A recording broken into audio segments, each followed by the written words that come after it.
कार्यकारिणी की बैठक में लिया गया फैसला। दिल्ली में आरजेडी की कार्यकारिणी की बैठक आयोजित की गई है, जिसमें यह फैसला लिया गया। विधिवत एक बार फिर से आरजेडी के राष्ट्रीय अध्यक्ष चुने गए हैं लालू प्रसाद यादव, यानी कि आगे भी आरजेडी को नेतृत्व मिलेगा लालू प्रसाद यादव का।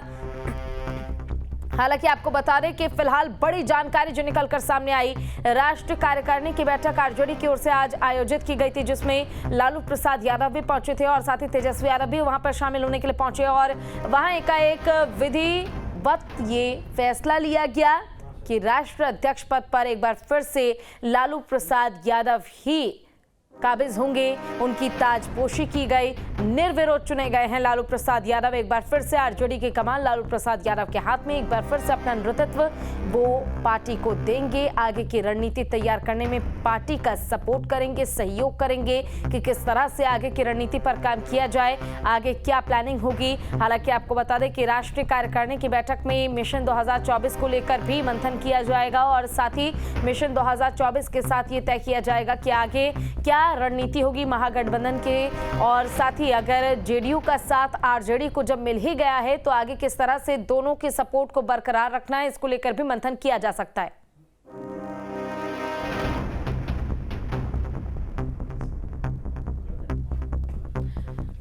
ज्यादा जानकारी के साथ हमारे संवाददाता अमित चौधरी जुड़ गए दिल्ली से। अमित, फिलहाल विधिवत निर्विरोध चुने गए हैं राष्ट्रीय अध्यक्ष पद पर एक बार फिर से लालू प्रसाद यादव, यानी कि पार्टी को आने वाले समय में, भविष्य में एक बार फिर से लालू प्रसाद यादव का नेतृत्व मिलेगा और पूरी प्लानिंग तैयार करने में लालू प्रसाद यादव भी अपना योगदान देने वाले हैं।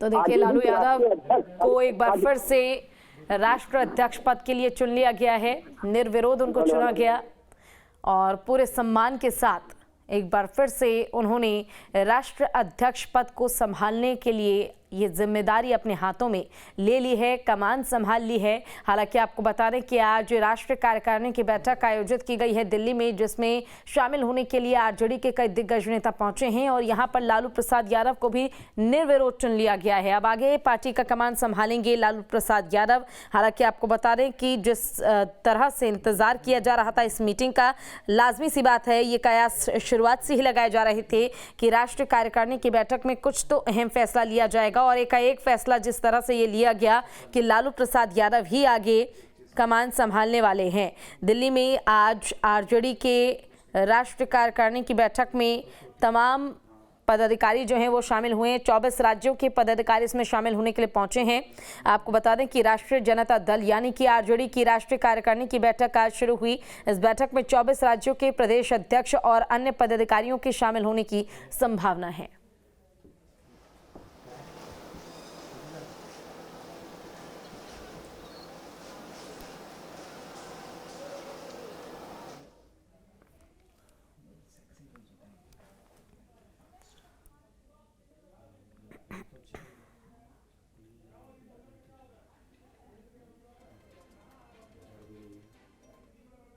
चलिए, एक बार फिर से हमारे साथ हमारे संवाददाता अमित जुड़ गए दिल्ली से। अमित, फिलहाल ताजपोशी एक बार फिर से लालू प्रसाद यादव की, एक बार फिर से आरजेडी को अब नेतृत्व मिलेगा लालू प्रसाद यादव का। अभी फिलहाल जो बैठक चल रही है उसको लेकर क्या अपडेट्स आपके पास हैं? बिल्कुल पूजा, देखिए ये एनडीएमसी की बिल्डिंग में करीब 1 घंटे के आसपास से बैठक चल रही है और ये बैठक में सभी लोग जो आरजेडी के बड़े नेता हैं सभी लोग यहाँ पर मौजूद हैं और बैठक चल रही है। और अभी सर्वविरोध तरीके से लालू प्रसाद यादव को फिर से राष्ट्रीय अध्यक्ष की घोषणा हो गई है। फिर से लालू प्रसाद यादव भी आरजेडी के राष्ट्रीय अध्यक्ष होंगे और सर्वसम्मति से ये बजाबते फैसला लिया गया है। अब यहाँ से 2024 का रूपरेखा तय होगा।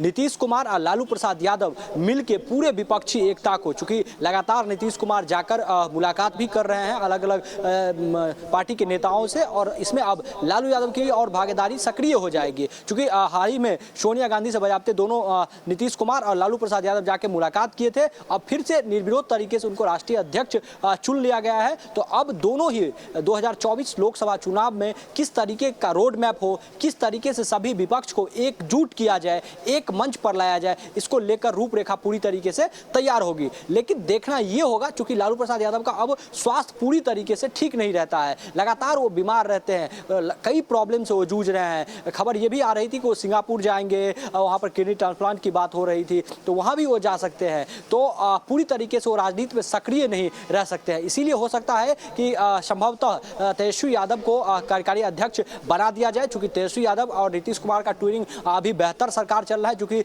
लगातार जो कांग्रेस आरजेडी के नेता हैं वो लगातार बयानबाजी कर रहे थे कि तेजस्वी को मुख्यमंत्री, तेजस्वी यादव का मुख्यमंत्री बनना चाहिए, कमान तेजस्वी यादव के हाथ में होना चाहिए। तो लेकिन तेजस्वी यादव ने आगे आके बजाते कहा था कि अभी इस चीज की जरूरत नहीं है, अभी नीतीश कुमार के नेतृत्व में हम लोग बेहतर सरकार चला रहे हैं और जनता से जो वादा किए हैं उसको धीरे धीरे हम लोग पूरा कर रहे हैं। हम लोगों का एक ही मकसद है कि जिस प्रकार से बीजेपी का सफाया हम लोगों ने बिहार से किया, सांप्रदायिक शक्तियों का सफाया हम लोगों ने बिहार से किया, उसी प्रकार से कैसे केंद्र से बीजेपी का और सांप्रदायिक शक्ति जो है उसका सफाया हो, इस पर हम लोगों को काम करना है। और उसको लेकर पूरी तरीके से जेडीयू और आरजेडी दोनों भी सक्रिय है। लेकिन देखना ये होगा कि क्या जो राष्ट्रीय अध्यक्ष फिर से लालू प्रसाद यादव बने हैं, तो क्या जो विपक्ष, बहुत विपक्ष के नेता हैं जो नीतीश कुमार को पसंद नहीं करते हैं, बहुत विपक्ष के नेता है जो ममता बनर्जी को पसंद नहीं करती है, बहुत विपक्ष के नेता हैं जो शरद पवार को नहीं पसंद। ऐसे ही कमावेश स्थिति है, जो अलग अलग विपक्ष के नेता है उनका अलग अलग राजनीतिक पार्टी के लेकर मनतु